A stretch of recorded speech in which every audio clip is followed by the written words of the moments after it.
May free version naman siya, yung Airtable, pero ano lang, ayan, unlimited basis, 1,000 records lang per base, 5 Mm. editors, 1 gigabyte of attachments per base, 100 automation runs and interface designer.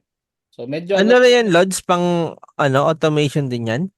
hindi, pang store ng data kung ano, kasi 'di ba normally pagka mga application na sobrang complex, kailangan talaga database, marunong sa query. So Mm. itong Airtable para siyang database pero pinadali, low code na siya. So Ah, ganun. Tulad nung kaninang inano ko, teka. pwede rin yan sa sa ginagawa natin, yung ganong klase ng o iba? Iba naman. Pwede rin kaso kasi mas ano to mas mahal siya eh. Edi ano na lang pala. SQL or ano na lang. Postgres na lang. Oo. So ito. Yan, try for free. Continue with Google. Um, ito na lang. Continue.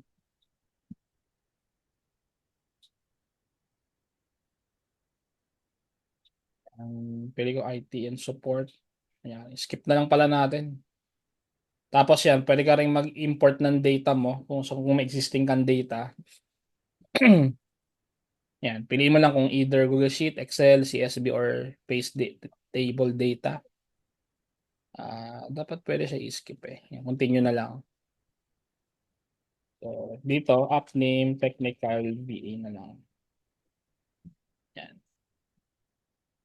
Tapos, department, so marketing and creative, design, or development, IT support, or UI research, or you can start from scratch, no? Issues lang. BRB muna ako, sakay lang. Sige lang, kuya. So, try natin, blank table na lang. Yan, get started. So, ayan. So, pagka mag-set ka ng mga fields, got it. Yan, ang daming guide eh. Pag mag-add ka ng fields, ito, click mo lang tong add. Tapos dito, may mga field types. Kung ano yan, kung single line, long text. Single line, basically, short, small or short line of text, basically, from the word itself. So, pretty straightforward naman eh. So, yung long text, pag sobrang haba na ng text na kailangan mong i-store. So, for an example, kung meron kang Google form or Airtable form, like meron doon job or describe about yourself or something. So, yun, makapag-handle siya ng long text. Then attachment, ito yung iba rito mga self-explanatory naman na Attachment checkbox, multiple select, single select, user, date, phone, email, number, currency, percent, duration, rating, um, roll up, count, look up, mga ganyan. No? So, yan. Yan yung mga field types. So, siguro mag-add tayo ng single select. Tapos yan, pag add ka ng single select, set mo yung mga options. Tapos automatic na yan naka-assign ko ng color on each items. Then create field. Tapos yan, diba? So ganyan, ganun lang. Palang status ganun din, no? So kapag okay na yan, so siguro i-rename mo na lang. So i-ano natin yung table. So for an example, ito ay um for students na lang siguro. Table 1 students. Siguro tanggalin natin tong ginawa natin. So name. So probably ito ay meron number.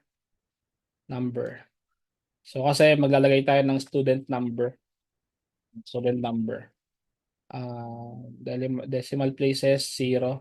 So kasi itong decimal place is pagka ginawa mong 1, syempre automatic magkakaroon siya ng decimal places sa doon sa end ng number mismo. And 2 and 3 and so on. So ako ginawa ko 0 para whole number lang siya. Yan, okay? So create student number. Tapos ito i-drag natin to sa dito sa pinakaunahan. So para mag-set siya as primary field. So basically yung primary field ay yung identifier ng each record. So, and dapat itong primary field, hindi sila dapat, ay, sorry, dapat ano sila, dapat unique sila sa isa't isa. So, kumbaga, ayun yung identifier ng each record. So, let's say ito is student number 1, student number 2. So, parang ganun, di ba? 1001 na lang to. Student number 1002. Ay, ba't may comma? Edit natin yun, may comma eh. Edit field, tapos, ay, iba to? Edit field, yan. Uncheck natin yung show thousands separator para whole number lang siya. So, applicable lang yung thousand separator pagka mga currency or number mismo. Ito kasi student number eh. So, dapat ganyan lang siya. Then, lagay tayo ng name, RJ, sa ano, Felix dito. Felix. Delete na lang natin to. Delete. Status. Ay, ano ba to? Diyan. Nagloko, wait lang. Pagka natin yung ano ng status. So, siguro enrollment status na lang to. Enrolled, drop, or discontinued na lang. Yan.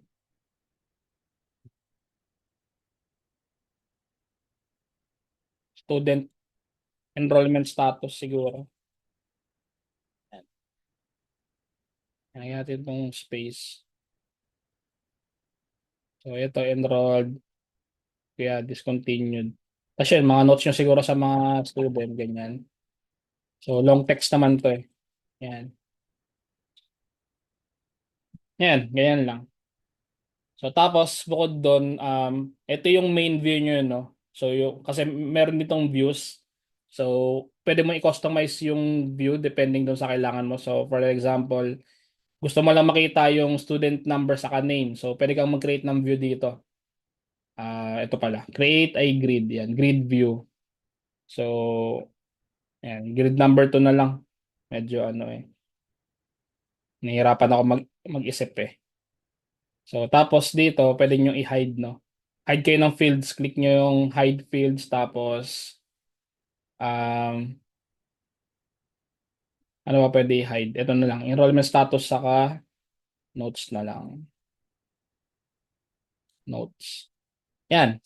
So, meron ka ng view for just student number saka name lang. So, in case na kasi may mga instance kasi na sobrang dami na ng field. Tapos, hindi mo na alam kung ano yung gusto mo, or nalilito ka na. So, para hindi maapektuhan yung changes dito sa main grid or main view, gawa ka na lang ng sarili mong view.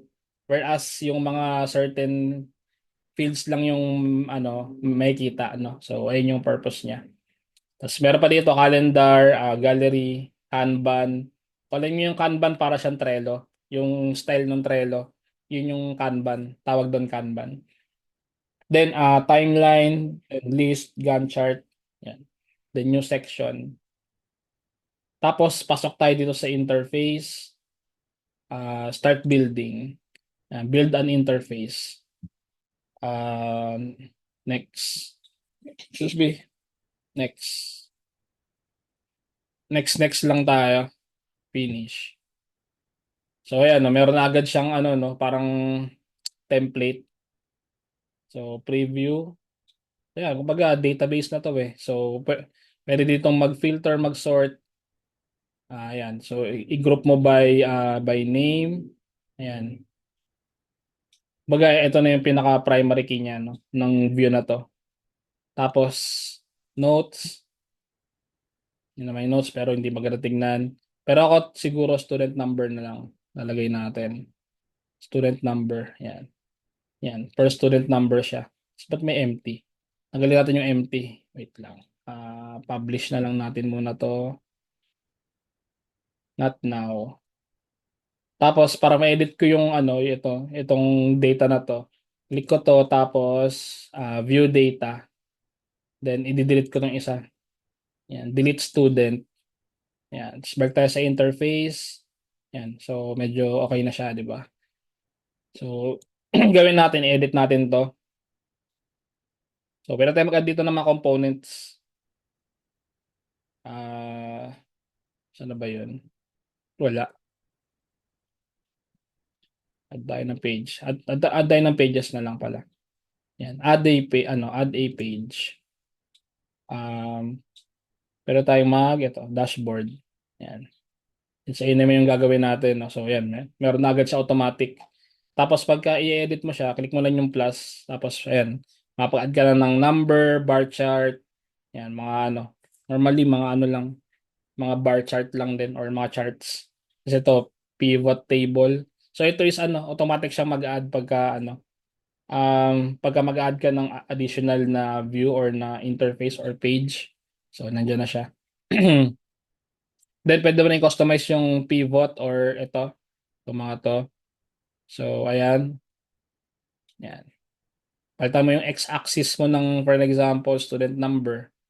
Yan. Kasi pero hindi naman siya, hindi naman siya applicable since primary key natin yung student number. Tapos, lang siya, unique lang siya. So, pag ito yung sinet mong field, lahat ng student number mo, papasok dito sa sa bar graph mo. So, ayaw natin nun.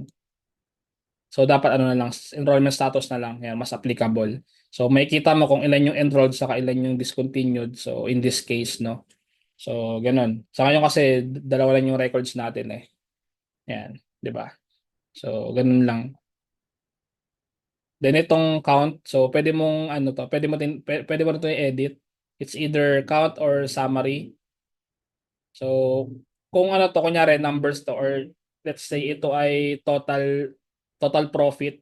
So, mangyayari, pagka sinet mong, let's say ito ay profit, then nilagay mo i-add niya lahat nung, nung data doon sa, nyo, sa table nyo. Kumbaga, isa-sum up niya lahat nung yung data doon sa table nyo, no? In case ito ay profit or ano.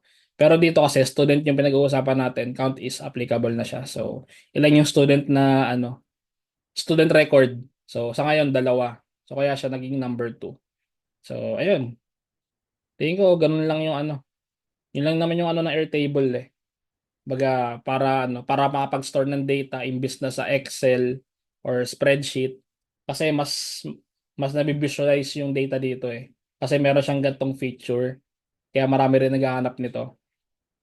Saka yung sa automations niya yun nga simpleng-simple lang naman, madali lang. Compared sa Zapier. So kung marunong kayo sa Zapier, madali nyo lang aralin tong Airtable na automations. Almost the same lang naman sila and konti lang yung features niya. So, yun. Then, ito pa pala yung forms.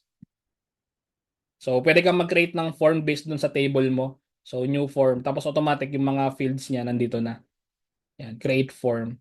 Tapos, pag kami sumagot dito sa form na to, mag-save yung data na yun dun sa table. Anyone with web. Yan, copy. So, try natin magsagot. Student number, RJ Villamer. Employment status, enrolled. Tapos, notes. This is late enrollee. Yan na lang kunyari. Tapos pagka sinubmit, yan, papasok dapat yun doon sa sa table natin. Exit.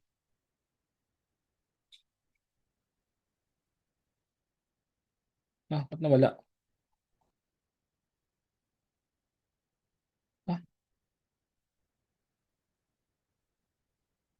nasaan na yung table ko? Kung siya nawala. All workspaces. Ito pala. Ay, ito pala. Kayo, nabahan ako, nawala. Ayun. So ito. I-edit na natin para hindi tayo malito. Students na lang to. Ayan.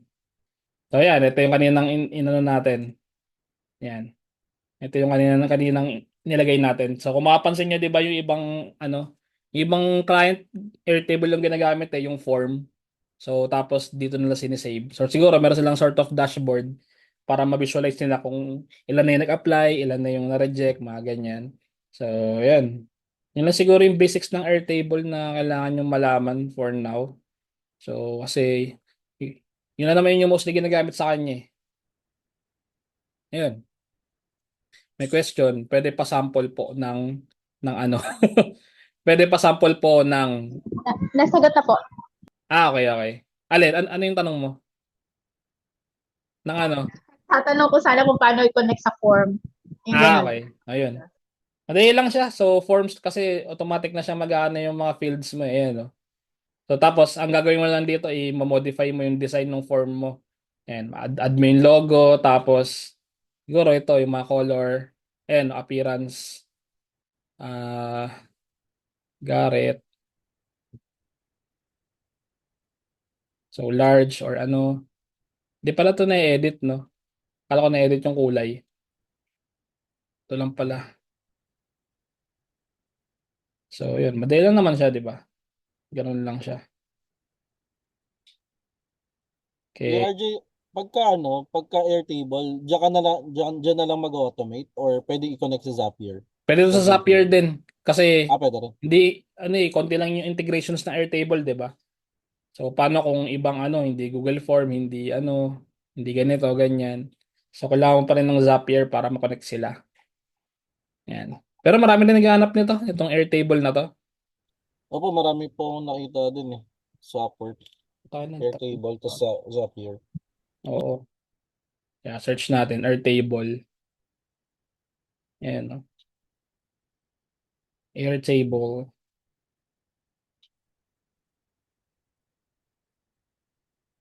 Ba't dito na nagsa-search?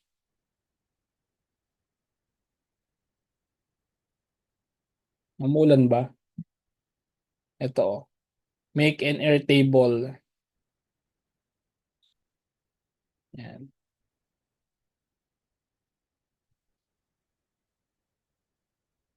Hindi na ako pinalikan nito, ah. Ayun, Airtable export needed for personal injury law office configuration. Tira natin. We are seeking an Airtable export to help configure our personal injury law office database to streamline case management, client tracking, and document organization. Ideal ng data setting up table, form, views that enhance our workflow and ensure data accuracy. If you have a knack or experience complex information, can provide super experience. We want to hear from you. Ba, okay ah. Ayun mga ganyan. Yun, basically, magkikreate siya ng dashboard, tapos mga interface, tapos yung views daw, yung grid view, possibly, ganun. Yun na yung gagawin mo. Siguro yung mga data is nakaano na, nakaset na, or meron na silang data. Kailangan mo na lang mag-create ng dashboard para doon. So, yun. Ano pa ba dito?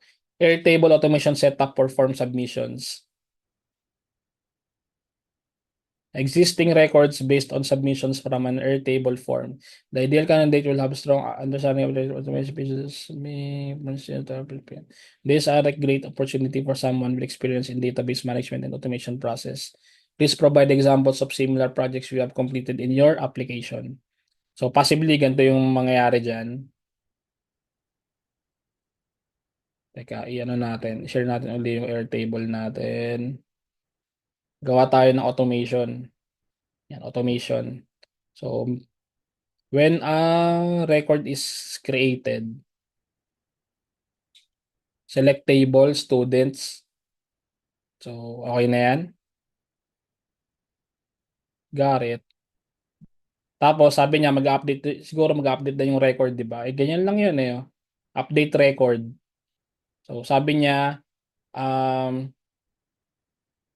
simple automation in Airtable that updates existing records based on submissions from an Airtable form.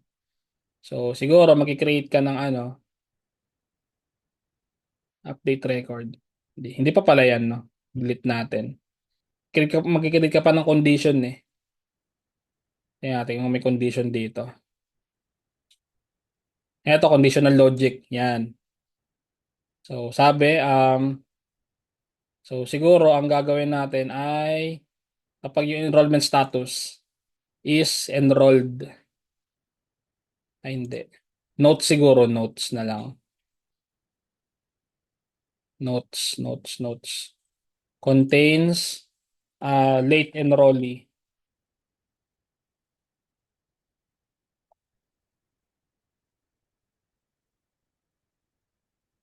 Ay, hindi, ano. Contains, ano ba? Um,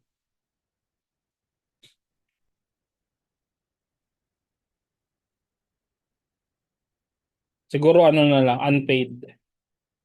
Kunyari, unpaid siya. Pag nalagay dun sa notes, may word na unpaid, mag-update siya. So, kunyari, ayan, add action.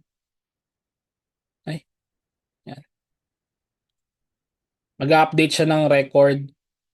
So, tapos, table, students, record ID. So, Airtable record ID. Talang user took action. Ito. Tingin ko, Airtable record ID. Yan. Tapos, field, yung i-update natin. Enrollment status. So, siguro discontinued. Kasi unpaid pa siya eh. So, yung Airtable record ID, kaya siya kailangan dito para ma-identify kung ano yung record na i-update. So, kaya siya nilagay na ano, kaya ako nilagay diyan na may ano, record ID. So, tingnan natin generate a preview. Yan, when a record is created in students update record run test. Yan, wala pa dito eh. Yan. Hindi siya papasok kasi walang ano eh, walang unpaid na word dito sa ano sa notes. So, try natin i-on natin yung automation. So, okay na 'yan. Tapos form. Ay, example, yan. Enrollment status. So, kunyari enrolled to. Tapos, unpaid. Student is unpaid. Kunyari lang. Student is still unpaid. Submit. So, dapat magpapalit yon to ano. Magpapalit yon dapat to discontinued. Yan. Mga example lang naman tong ano natin Ayan So, imbis na enrolled yung na ano, na save, discontinued. So, tama, working yung automation natin. So, ayun. $20 na ano, na trabaho. Ganun lang kasimple. Yun, di ba? Ayun, I think that's it for our ano Airtable. Kasi sobrang dali lang niya talaga. Hindi siya ganun Oo. komplikado. Parang mas mabilis siya kaysa sa Zapier, no? Parang madali siya maano kasi may UI. Yung Zapier din naman may UI. Kaya lang kasi sa Zapier kasi pure automation lang talaga siya. Wala siyang table. Actually ngayon Mm. yata may table na yung Zapier pero hindi pa siya ganun nagagamit kasi merong ibang ano merong ibang tool for that eh. Like yun yung Airtable, ano pa ba? Kahit nga yung Monday.com pwede. Yan. Mm. Yun. Goods. Ayos kasi may automatic form na. Oo. Mm. Hindi mo na kailangan mag-drag and drop ng form. Tapos automatic pa mag-save dun sa table. Yun. Goods.